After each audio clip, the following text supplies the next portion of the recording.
ስለዚህ እዛ ከሚሄዱ ይልቅ አገር ውስጥ ትራፊኪንጋችን አገር ውስጥ እናደርጋለን ማለት ነው። ከፍተኛ የባንዲት ገንዘብ እናስቀራለን ማለት ነው። ሌላው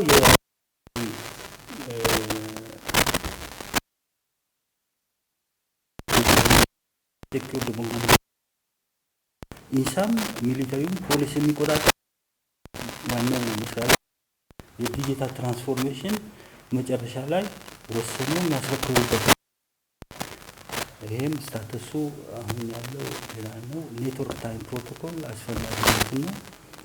እንዴት ቅድም አሁን ያወራነው ጂፒኤስ እንትን አሉ አቶሚክ ክሎክ ሁሉ ማስቀመጥ ይቻላል። አሁን በኔትወርክ ሲንክሮናይዝ ስናደርግ ሚንትን እንግሊዝ ሀገር በኢንተርኔት በኔትወርክ ውስጥ ሄደን ነው በኢንተርኔት ነው ታይም ጠይቀን የምናመጣው ማለት ነው። ስለዚህ በዚህ አይነት መንገድ እንባላለን ሴት ልናደርግ እንችላለን። ዘርፉን እናስቀምጠው ምናምን ብለን ነው ጂፒኤስ ሲንክሮናይዝ ይደረጋል። እንደገና ደግሞ ታይም ሪፈረንስ እናለን ማለት ነው። ከዛ ሁለት ኢንዴክስ አሉ ስታርት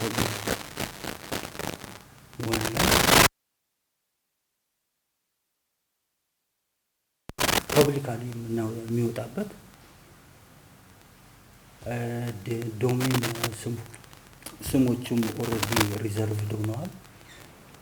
ዶሜን ፐብሊካሊም ደግሞ ፐብሊክ ታይም ፕሮቶኮል ብዙ ሀገሮች አሁን ለምሳሌ ግብጽ IPv6 ኔትወርክ ታይም ፕሮቶኮል ፐብሊካሊ አላት ለህዝቡ ማለት ነው። IP4 አላት። እኛ አንድም የለም ዜሮ ነው።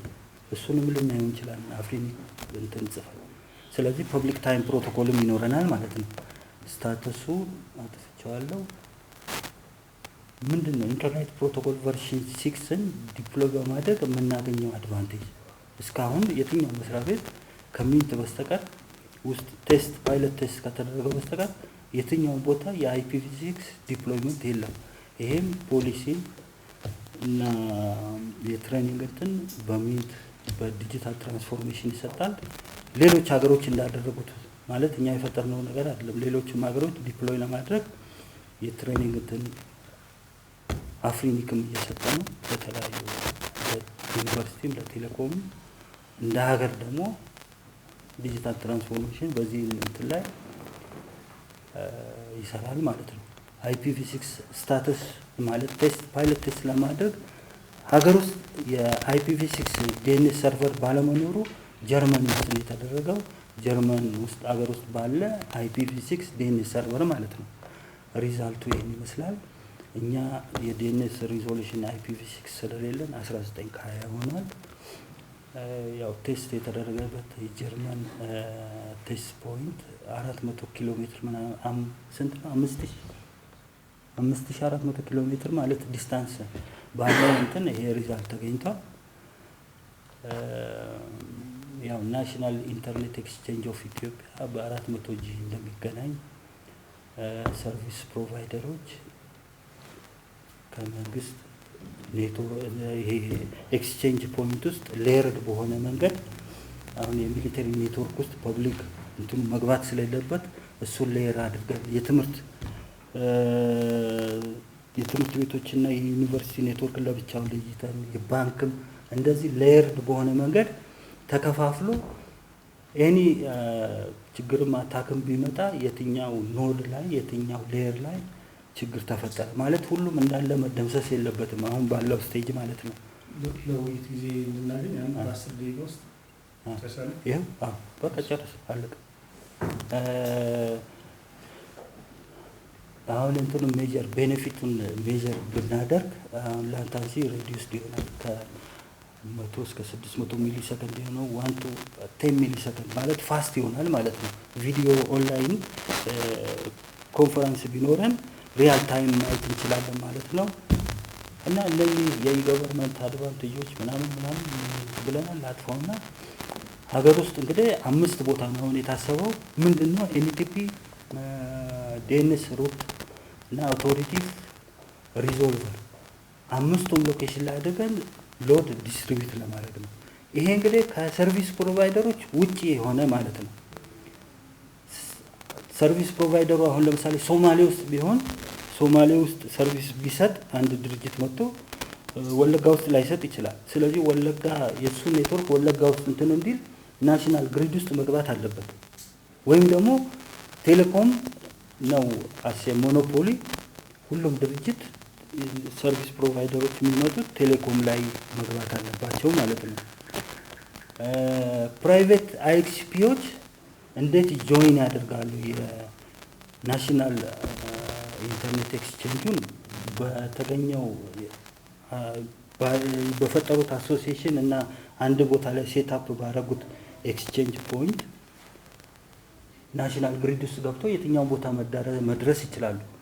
የዛሬ 20 ዓመት ምንጠብቅ ከተባለ አንድ ድርጅት አድጎ ኢትዮጵያ እንግዲህ ሰፊ ነች። የዛ ሁሉ የተለያየ ቦታ ላይ 8-10 ቦታ ላይ ኤክስቼንጅ ፖይንት እስከሚያደርግ ድረስ መጠበቅ የለብንም። ስለዚህ 5 ሎኬሽን ላይ አድርገን ወደፊት እየተስፋፋ እንዲሄድ እናደርገዋለን እንትን እናደርጋለን። አሁን የኮኔክቲቪቲ የግሪድ ኮኔክቲቪቲው በ400 ጂ ፌል ኦቨር ኖሮት ይሄ ግሪድ ይኖራል። እዚህ ውስጥ ሰርቪስ ፕሮቫይደሮችም ፐብሊኩም አድቫንቴጅ ያገኛል። የገቨርንመንት ኦርጋናይዜሽኖችም በአግባቡ ስራቸውን እንዲሰሩ ይሆናል ማለት ነው። ይሄን ተጠቅመው ይሄ የኦፒጂ ደብሊው ዲስትሪቢዩሽን ነው። ጅቡቲም ላይ ሱዳንም ውስጥ እንገባለን፣ ኬንያም ውስጥ እንገባለን። ስለዚህ በፈለግነው መንገድ የፋይበር እንትን አለ። ኦብጀክቲቭ ይሄ ነው። እስካሁን ያወራነው ኦኬ። ሌላው ናሽናል ያለን አሁን ለምሳሌ IPv6 አሎኬት የተደረጉት ሁለት እንትኖች ናቸው። አሁን የኢንተርኔት አፍሪኒክ አሎኬት ያደረገው አሁን የኢትዮጵያ አውቶሪቲ ዲኤንኤስ ሰርቨር እንዴት ነው የሚለው ይሄውና እዚህ ጋር ኤኒክ የሚል አለ፣ ቢኒክ የሚል አለ። እነኚህ ናቸው ዋናው ዶቲቲን ሪዞልቭ የሚያደርጉት ማለት ነው። እንትን ሬጅስትራሪዎች ሪዞልቨሩ ሌላ ነው ኢንተርኔት ለመግባት። ኬንያ ይኸው አላት፣ IPv6 ሁሉ አላት። እኛ ግን የለንም። ለምን መስራት እንግዲህ ማን ይስራ? ወይ አሁን ኢኒሼቲቭን ዲጂታል ትራንስፎርሜሽን ይሄንን ፕሮጀክት ሰፖርት አድርገው እዚህ ደረጃ ላይ ደረሰን። ስራውን ፕሮብሌሙን ሶልቭ ለማድረግ ማለት ነው። ዝም ብሎ ዲጂታል ትራንስፎርሜሽንን ሰፖርት አላደረግም ምንትም ካለ ቁጭ ብለን የምንጠብቀው ጸሎት እያደረግን ወይን ሳፋሪኮም ፕሮብሌማችን ሶልቭ ያደርግ ማለት ነው፣ በዛዶት ማለት ነው። ስለዚህ ቴሌኮም ይሄን ያለው የኬንያ አውቶሪቲ ዲኤንኤስ ሰርቨር በኤኒካስት የሁሉ የዲኤንኤስ ሰርቪስ አለው። ይሄ ቴሌኮም ዱዋል ስታክ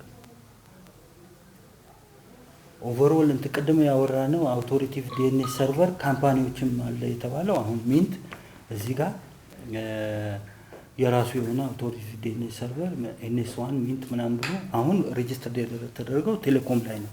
እነኚህን እንትኖች እዚህ ማምጣት ይችላል። ግን መጀመሪያ እነኚህ ሁሉ ነገሮች ከተሰሩ በኋላ ካልሆነ አሁንም ፕሮብሌሙን ሶልቭ አናደርግም። ምክንያቱም ቴሌኮሙኒኬሽንም ያለው ፕሮብሌም በእነኚህ ምክንያቶች ነው። ይሄን ሶልቭ ስናደርግ ካምፓኒ ዲኤንኤስ አውቶሪቲ ዲኤንኤስ ሰርቨርን ማድረግ ይቻላል። ይሄም የፕራዮሪቲ እንትን ነው፣ ኢንፍራስትራክቸር ምናምን ይሄ በጀት እንትን ነው። እሺ ጨረስ